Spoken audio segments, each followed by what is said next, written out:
I am Gina V. Hawkins. What does the V stand for? Vanessa. Okay, because you always put the V in there. I never include it. I never put it underneath you. I just put Gina Hawkins. I always put the V. I actually was in at a conference, a symposium, terrorism, and that was I was invited as a keynote speaker for leadership, and that was part of my story, the Gina V. Gina V. I got to be different than any other Gina Hawkins. Well, you know, first of all, I don't. Do we say congratulations, or what does someone say to someone who's retiring? I thought you were going to be here longer. Okay.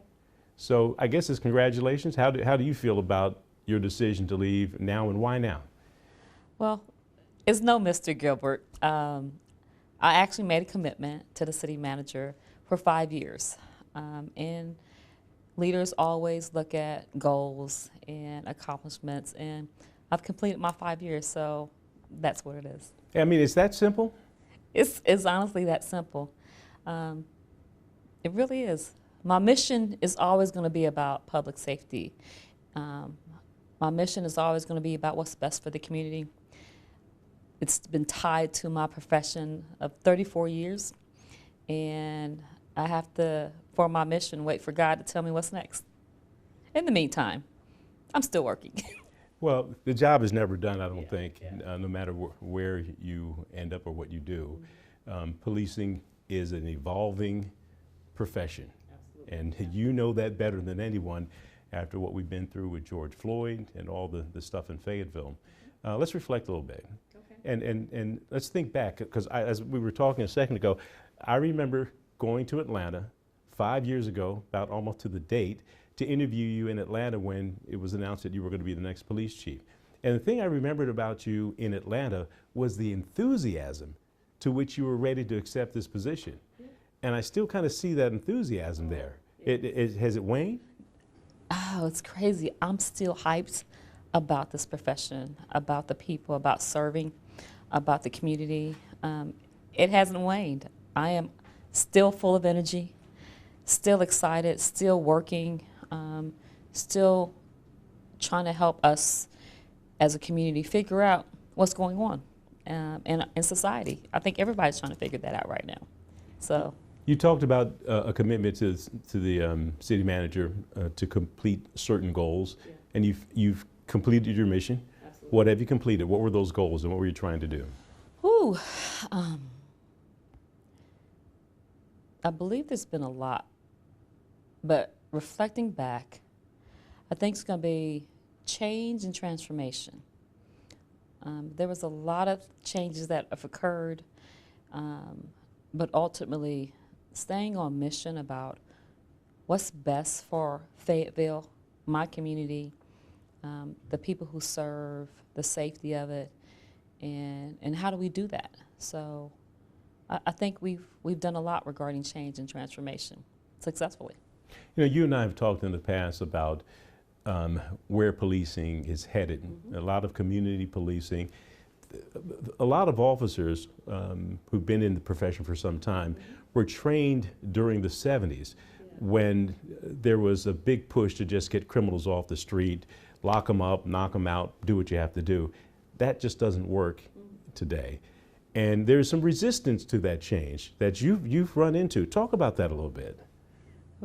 That's good, Gilbert, in the aspect of the changes of my tenure of 34 years. It's real.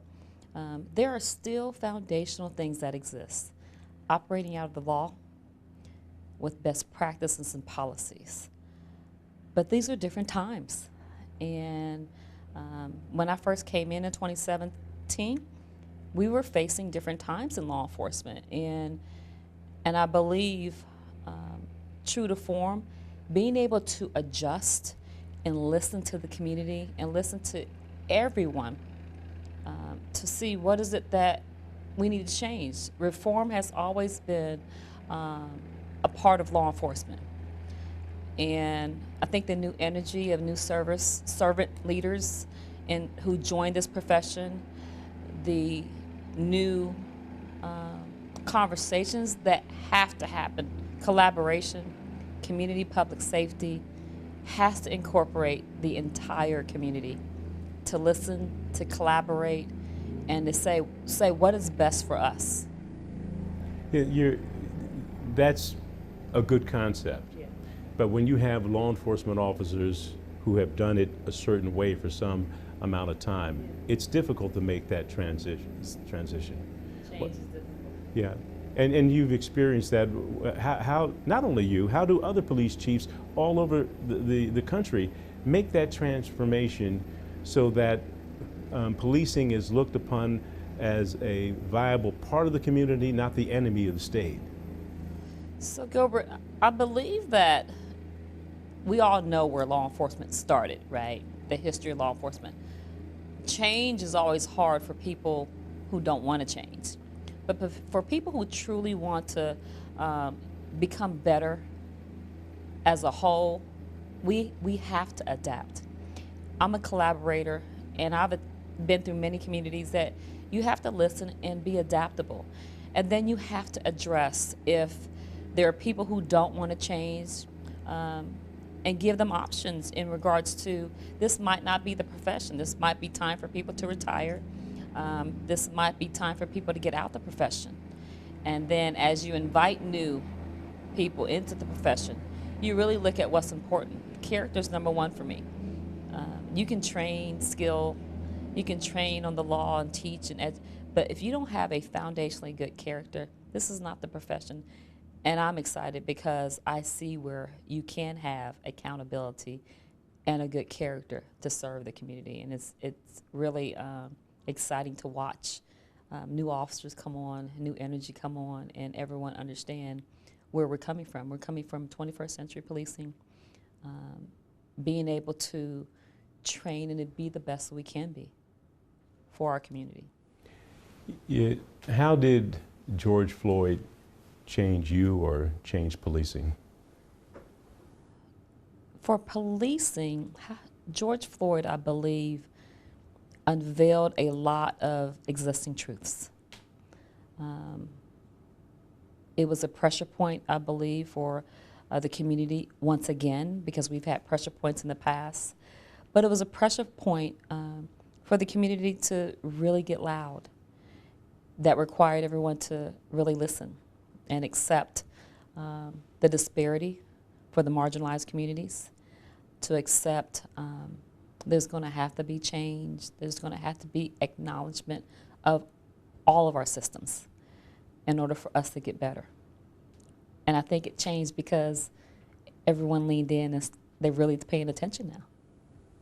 I remember the protests in Fayetteville, Murchison Road, that moment where your officers kneeled with the protesters. Reflect on that for you and what, there are people say you shouldn't, there are people say you should. What'd you learn from that?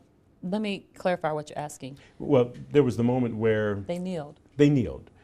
The officers Yeah. and the protesters kneeled. I mean, there's a drone shot of it happening. Absolutely. It seemed like a very powerful moment. It was an extremely powerful moment, Gilbert. We watched it live happening, and when it came down to it, the basic of relationship is what that moment was for me. It took the relationship of one person from each side individually, and that's how it grows, to have a conversation and say, how can we meet in the middle? And everyone decided to say, you're right, this is how we pass this moment. And they all made a decision to kneel, to show solidarity, and to show that we both really care about the same issues. That was super powerful, and to watch it live and to be on the edge of the seat, understanding both sides, was powerful. So yeah. There was a big hope that everything would be peaceful, but we had the Market House burn, we had the looting at the Cross Creek Mall. What was your officer's response when you started hearing those reports that, hey, this is what's happening in the Fayetteville? So that happened first, remember, and my officers responded that day to a lot of unknowns, to a lot an experience that they had never experienced before, but they had trained for it. I think how they responded, as you know, has been evaluated, and they responded appropriately. Responding, I will always, always put life over property. And that's a challenge for some people to understand that. But after it's evaluated in the training and the understanding and within our policies, that is the best practice through experience. That is the best practice through understanding what was going on in that moment. So I think they responded in top tier of best practices of how you should respond. You know, and since George Floyd passed away and his murder, there have still been incidents where law enforcement officers have used deadly force, normally in instances where it involved people of color. And it's like we've not learned the lesson. You've been in law enforcement for 34 years. How long is it going to take for us to learn to de-escalate to the extent that you know, we don't have to use lethal force in order to resolve issues? So I believe everyone is going to have to get involved in understanding the training, the concerns of the community, the actions, learning as best as possible from other jurisdictions when things go well as when things go bad. You have to take an extreme action in order to learn the best practice lessons and then keep training. You know, you're going to fall to your training when all else fails. But the more we evaluate, the better we get, and the more people get involved, the more opportunities we have to lessen someone dying at the hands of law enforcement, but also being put in that position. As a whole, as a community, we really have to see what our concerns are, what our root causes to lack of training, or when are we all going to be on the same policies across the nation in our profession, and when are we going to... How important is that? That is what I advocate for on every platform that I get an opportunity to. We do not have national standards for law enforcement. Of course, we have North Carolina standards for how we operate as an officer. But what is expected nationally when I drive from one jurisdiction to the other is not consistent, because there does not exist a national standard for how we operate. And I think that's extremely important.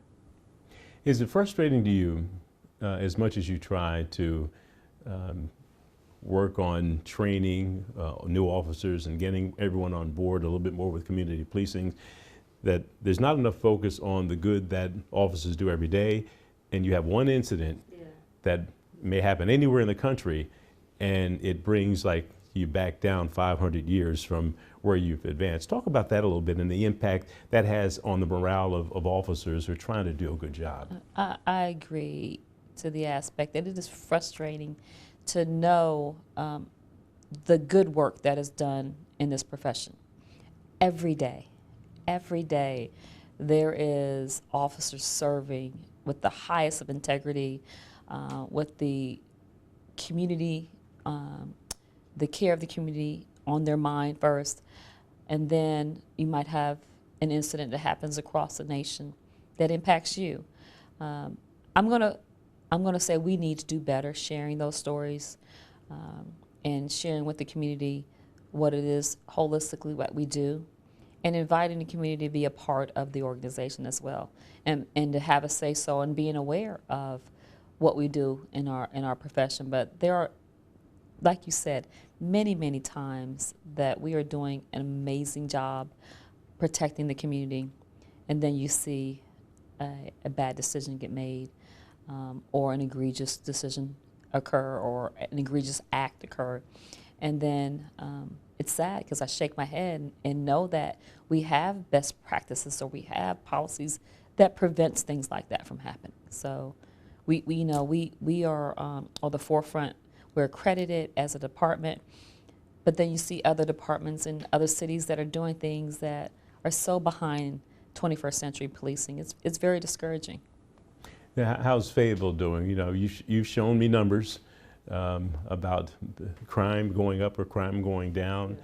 Since you've been here and getting ready to leave. Where are we? So Fayetteville is a much safer city than it was when I arrived. And it was not because I arrived. It's because all of the department and the community took a step forward in working together and addressing our overall safety. Violent crime, though, in North Carolina is up. And it's not just in Fayetteville. I just left a meeting with the U.S. Attorney, and the statistics show North Carolina alone increased in violent crime over 12%, almost 13%, compared to other states in the area, and compared to like 3% in South Carolina. So that's huge to say the state of North Carolina had an increase in overall violent crime. And how do we address that crime? That's what the meeting's about. That's what we collaborate about. So we can't in Fayetteville have consistent every year decrease and decrease and decrease without an expectation of we're going against our own numbers. We expect certain things to increase. Right now, we're facing increase in violence, as I've said, and now we're trying to figure out how do we address those. Bringing in a violent crime advocate within our community is one way, one method. Making the overall public safety evaluation is one of the strategies that we're using. We incorporated and invited grants, micro grants, to talk to the community and say, what is your ideas? I think being able to have worked for Doug Hewitt, the city manager, who's a visionary and who pushes me sometimes to think outside the box, and he brings ideas as well, has been an extreme benefit to our city and supporting what we're trying to do as a community in law enforcement and in public safety. So we are safer than we have been over along the years, and we are still facing challenges. You know, I guess everyone is going to face challenges no matter what community you're in. But I think the community has a concept that the police department needs to stop crime. Can you stop crime? Or do you just report and stop crime from spreading when someone gets shot? Or how does it work? Because I don't think that the public has a good understanding of what a police department can and cannot do in terms of making crime come down. Yeah. So the police department has a little bit influence on crime, and we do that through education, prevention. I think we have a lot of programs that help with that. We do that through deterrence, through focus enforcement, but this is a truly partnership when you work with the community of how can we stop crime. When someone is adamant about doing violence to another individual, there's very rarely an opportunity we're going to have to be in the middle of that. So how I think we're going to be able to do that is going to be through collaboration. It's going to be when everyone comes to the table, everyone sees how they can have input in this, whether it be the school system, the hospitals, and addressing violence, triggers, victims. Everyone's going to have to come to the table and say, how are we going to work together to address our community? This is not just the police department's community, it is our community. And if we have things that we know we can prevent or we can address, then let's do that with focus, enforcement, and that's another reason I was here talking to the U.S. Attorney to say, how can we increase our partnerships that we already have in our area? And but everyone truly is going to have to come to the table, not just in Fayetteville, but in every country, every state, every city across the nation. Everyone is going to have to come to the table. Let's talk about you specifically, Okay. and where you are in your career and how you're feeling about Fayetteville right now. And I posted on Friday when I got word that you were going to retire, and then, flood of comments came in. Have you read some of them, or do you? Some of them I have. Some of them are not good, Yeah. and there are people who are glad that you're leaving. Okay. What do you say to those who don't think you did a good job, and they're glad that you're gone? So That's a good question, because most of the times I focus on the successes that have occurred by evaluating what can we do better. But we've got a lot of successful results in programs that were established, building relationships, and you just can't change the data. You can't change the numbers in regards to decreasing overall crime, where we were 5 years ago before I came, where we were with relationship building. Those numbers are never going to change, so they're going to have their comments as that is within their right, but I'm always going to focus on how we as a community can get better, and I'm very proud of how the police department has been operating with our community. So it's been very successful. You have to have a pretty thick skin to be in your position, I would assume. If not, you would have quit a long time ago. Yeah, I didn't sign up for an easy job, and this profession is not for the faint at heart, you know. And let me correct you, because I said you would have quit a long time. You're not quitting. No. You're retiring based on your commitment to the city manager 5 years ago. Absolutely. Okay, I want to make sure I get that Absolutely. I'm not right. a quitter. Okay, but still, there had been times where there had been just an onslaught of criticism of you, from drinking drunk in the bar to using your patrol car or having officers pick you up because you were intoxicated. All of that, you've been vindicated of all that. When you were going through that, what was going through your head? So, I know my truth. You know, it is very sad that people will create lies for the leaders of our communities and try to do attacks. But I can't focus on that. I have to focus on the hard work that the people who are working in the organization is doing. I can't get distracted. This is a hard position to be in. It's not easy, but I'm built for it. And like I said, I cannot be more prouder of the work that the department has done. Still super excited about this profession. Still super excited about what we can, how we can step up to the challenges. You know, when challenges come up, that gives new opportunities for thinking outside the box. But yeah, this is not a job that anyone who is expecting it to be easy to sign up for whatsoever. If you had to look back and make any change, you say, I wish I would have done something, what would you have changed? No, Gilbert, I don't change the past. That's how we learn. That's how we get stronger. There's absolutely nothing I would have changed from the past 34 years. Absolutely. I've learned along the way. I've grown.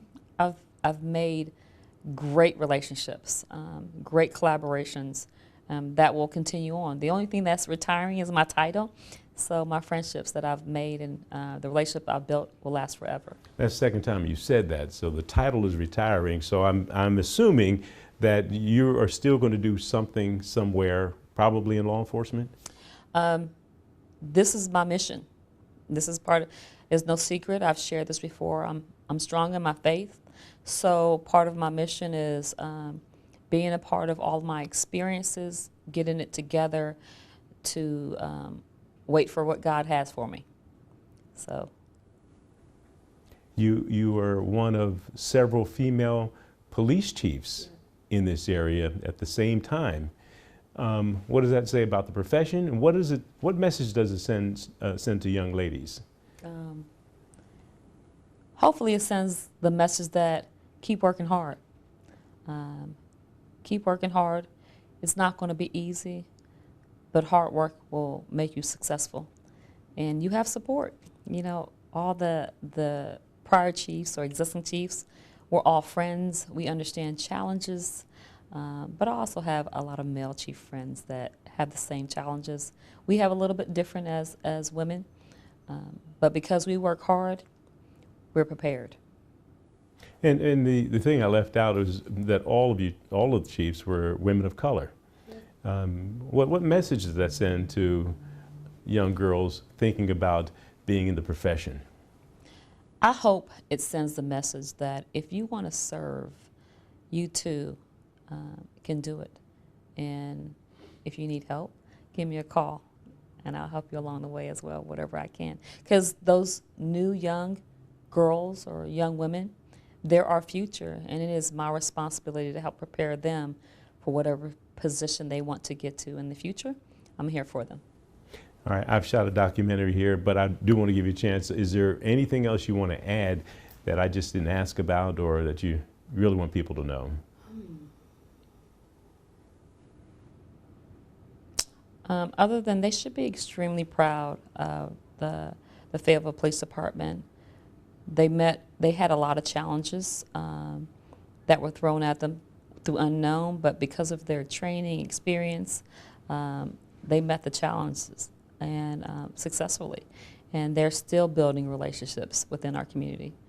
I'm just excited. I'm excited for them. I'm excited for their future. I'm excited for my future. I don't know what it is going to be, but I'm excited for my future.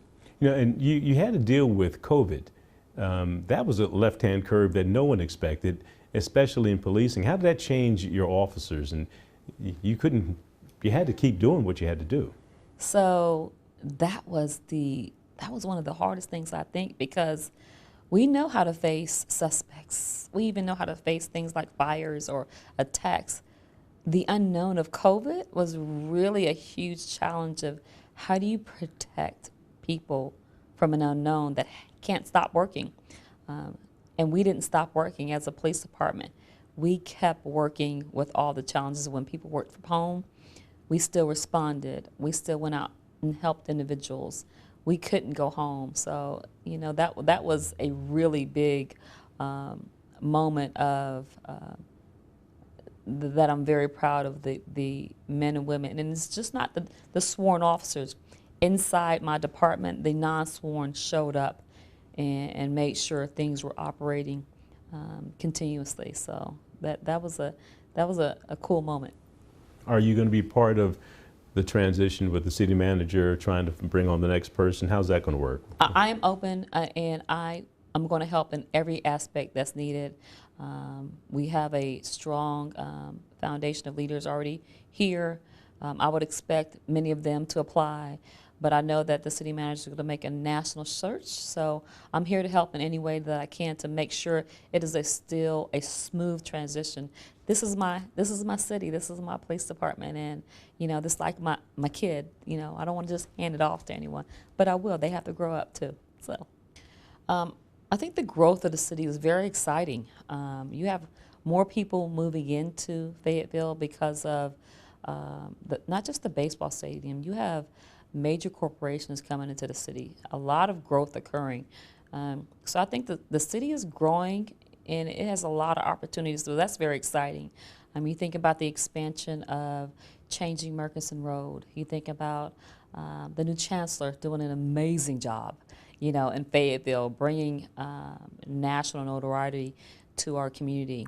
There's a lot of great things happening in Fayetteville that makes it even more exciting for people to come and join the police department or even join the city. So I think Fayetteville has a lot of great things in their future heading. I could do a lot better sharing the many successful stories that officers go out of their way, you know, from jumping in a retention pond, saving a life, to holding a baby on the side of the road because the parents have just overdosed. Every day is almost an instant of being proud of the people who serve our community. I could do better sharing those stories. We hear them all the time. It's great when the public captures those moments for us, because you can imagine those officers are really busy doing what they normally do without being asked to do extra. You see it all the time. I see it all the time. We have a big social media footprint as the police department. We're like one of the #1 police departments that have a big Facebook page. We're trying to enhance that, but we probably need to do a little bit better showing behind the scenes moments that are that they're serving over and above what they should be doing or what they're expected to be doing. So that makes me proud. But there's so many moments like that, and I think that energizes me. You know, knowing how the youngest of officers or the youngest of servants are you know, giving all that they have. That gives me energy to keep doing what I need to do.